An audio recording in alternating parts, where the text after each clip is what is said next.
Here's the thing about trauma. It doesn't just affect you. It affects the other people around you.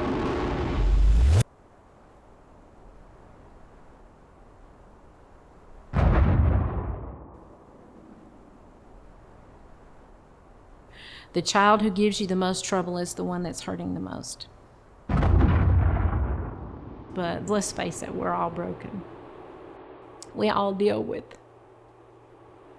some things that are painful in our lives.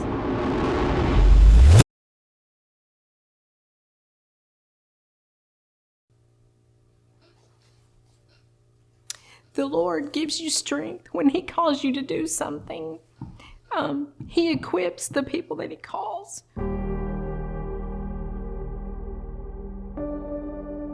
I believe that God created men in particular to be providers and protectors.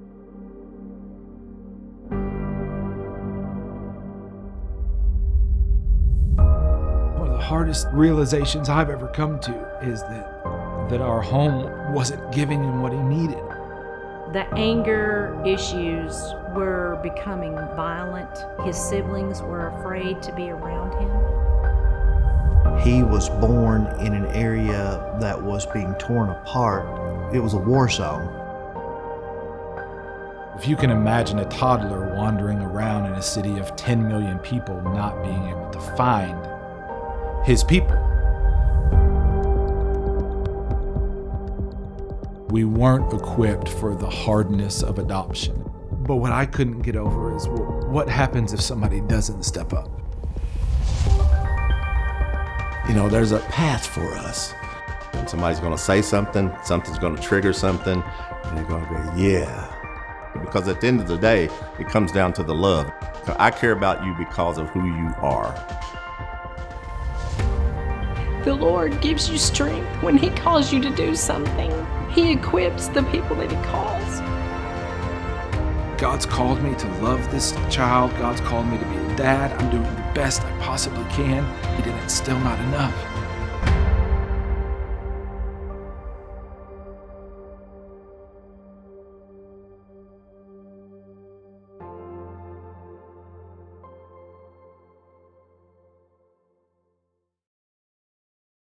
We're crazy people. We went from having no kids, being married for better part of a decade, just me and Deb, and then we're bringing 2 boys into our home. And the thing about Enoch is Enoch was almost 5 when we brought him home. The adoption process took a long time. Our agency sent us a newsletter, and there is this picture of this little boy down at the bottom, and he was so cute. I remember making the comment, okay, I'll adopt another kid if he's that cute. And boom, there it is. There's Enoch. And immediately it's like, okay, that's my son. We knew that this was God's plan for our family. And from that moment on, I knew he was my child. We expected our kids to be rambunctious. We expected them to be crazy. We expected them to be boys. We wanted to raise them that way. So I knew that it was going to be awesome bringing our kids into a family that had so much love to give. But one thing that's not talked about is just the hardness of bringing kids into your own home that have experienced trauma.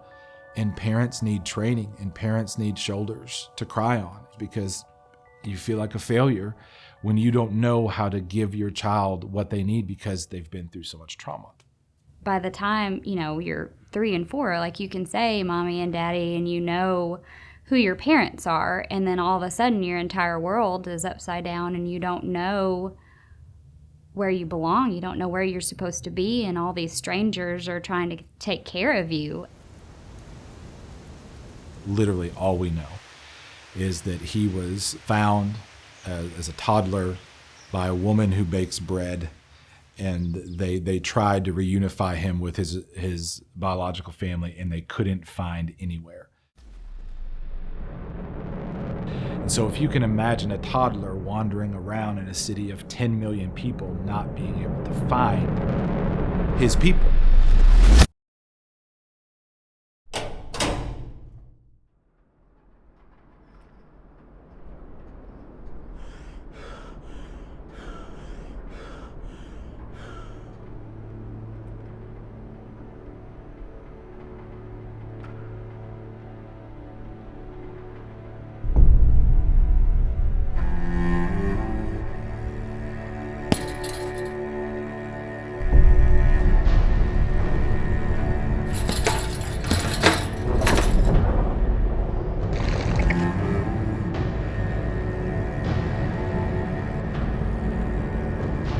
From where he was staying, Enoch could hear the sounds of combat.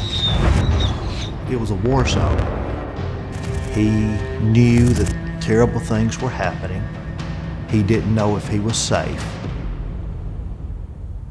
And he came to see the world as a dangerous place. He was hurting in a way that he couldn't articulate, and he was hurting in a way that we couldn't define. And so when he started acting so aggressively, first it was just at home, and then it started happening outside of the home. It became more of a strain on me to where I felt like I couldn't work and I couldn't be away from the family. I had to be there to help Enoch.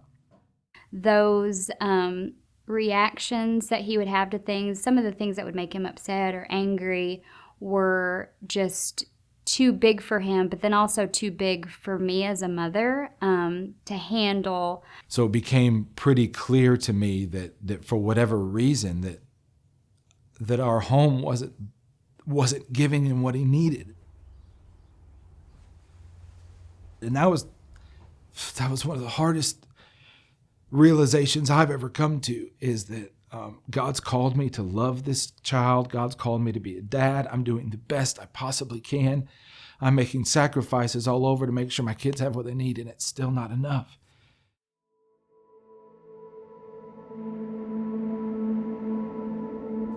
His behavior had become pretty intense. It wasn't just a typical teenager who was pitching a fit. This was a kid who was full of anger, who was melting down at school. He was acting out in church and all social areas to the point that they didn't know what to do. They had 2 younger boys, small babies, that they were really concerned about. And so they felt like Enoch was a threat to their family, so that they needed to reach out for help. And that's when we got him.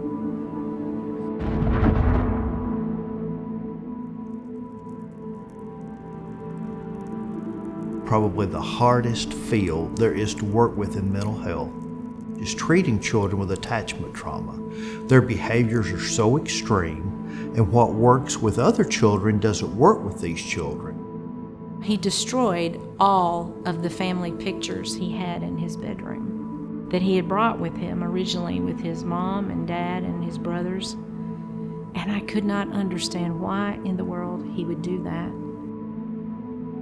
And I asked him, why did you destroy those pictures? And he said, well, just look at them. When you look at that picture, you know immediately that I'm adopted.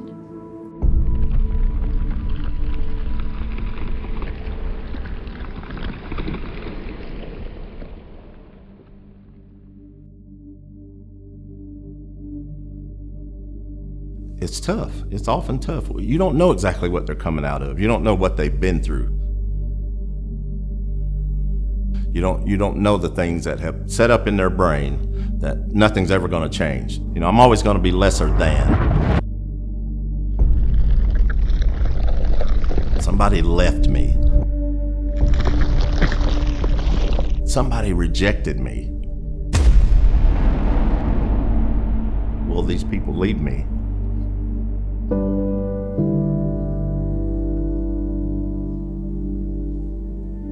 That's the thing about being at the ranch. A house parent, you love them like you love the kids like they're yours.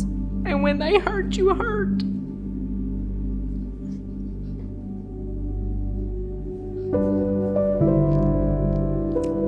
There were many times that Enoch and I would sit in his bedroom and just talk.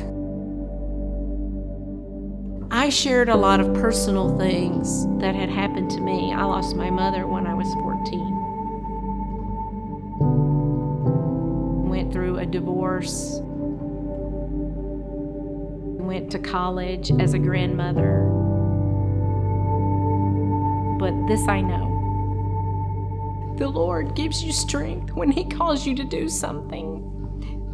He equips the people that He calls. And if He leads you to something, He will lead you through it.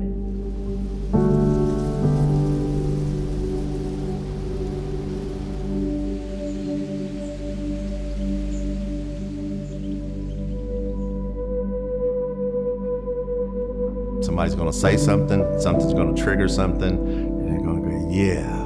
There's somebody going to come along who's not interested in anything, and I think God sends them, but just helping you be a better person because they see it in you. I care about you because of who you are.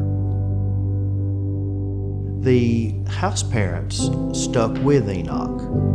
After the outburst, they were there to reconnect.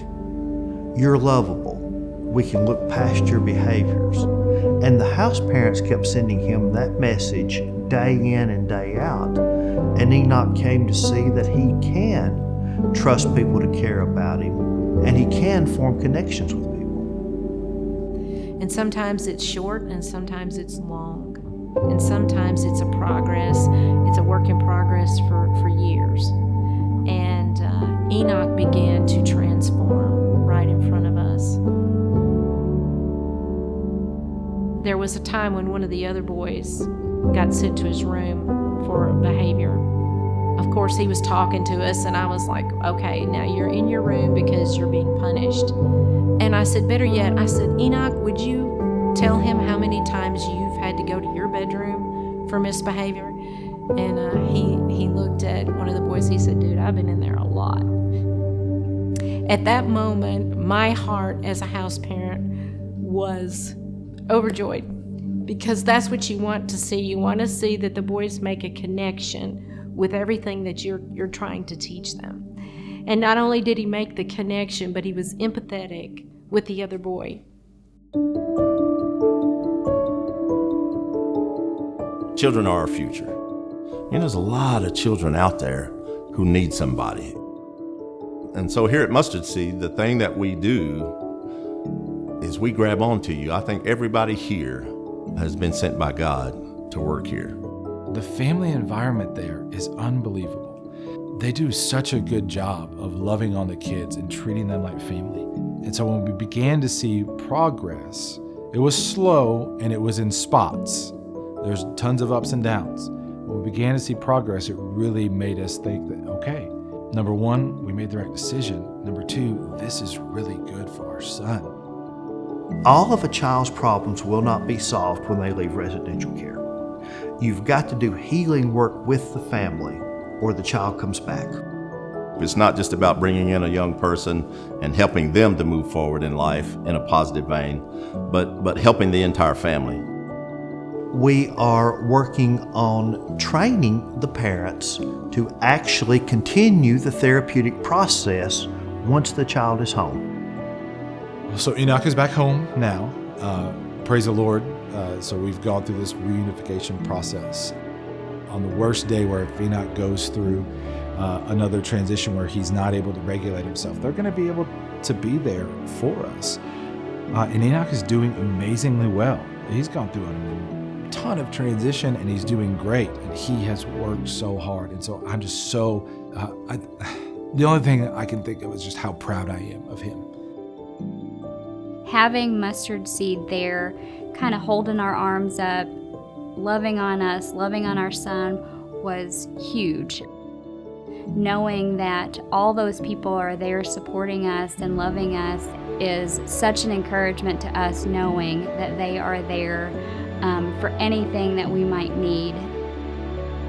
The bottom line is helping families, not only just the children, but helping their guardians, whoever's in charge of them, because it's about us all being together. We are a family, and that's the most important thing that we could have today. I'd like to say thank you. There's a lot of people that are hurt and a lot of kids that look for help, and they may not understand what they're going through, but at Mustard Seed there's people that do, and people that are willing to help and put effort into you and your family. So thank you for supporting this amazing place, and it helped me. So thank you. I love you. I'm so proud of you. Thank you for those kind words. Love it.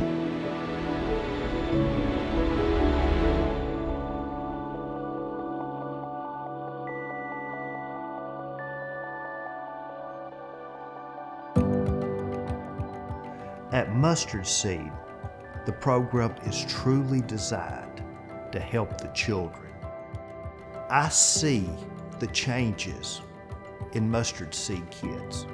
And that's why I love working here so much, because we're actually doing therapeutic work, and I can see the change in the children and the families. You know, you've got to help the entire family. I think one of the worst issues we have in America today is the breakdown of the family. We don't have a central core family units anymore like there used to be, generation before me and that kind of thing. And we're really missing that. We don't think we do because we function, but we don't function in the way in which God intended. And so in this program, our thing is, okay, Mustard Seed has been very successful with helping children, but they come back, nothing has changed at home. So you send them back, the new person or the restored person that they are, you send them back into that same environment. We're starting a program at Mustard Seed, not just to care for children into adulthood, but to take them in, address the issues that brought them in, and get them back home with their families. We are working on training the parents to actually continue the therapeutic process once the child is home. I see us developing a systematic program where as soon as the family comes in, we begin training with the guardians, family therapy, individual therapy for the child, sometimes individual therapy for the family. I see us taking the small pilot program that we've got and expanding it to serve more kids within 5 years. We're in the top 5% in the country relative to operations and resources for a nonprofit. That's because of you. That's a special thing. A lot of people don't have what we have, but we have to maintain it. We have to keep it going. I thank you from the bottom of my heart for what you're doing, because this has to be heartfelt. You give from the heart. You don't give from your head. You really don't give from your pocket. You give from your heart. And that's the most important thing that we can have today. I want to thank you for supporting Mustard Seed Ranch. At a time where we didn't know where to turn, Mustard Seed was there for us. We're so very thankful to them, but that in turn means we're thankful for you. Thank you for supporting, and I just want to encourage you to continue supporting, because while our family is in some ways a success story, it's still a journey, we're still working. There are lots of families out there that don't know where to turn. And I would point them in the direction of Mustard Seed time and time again. And so I want to thank you for your support and encourage you to continue to support this ministry.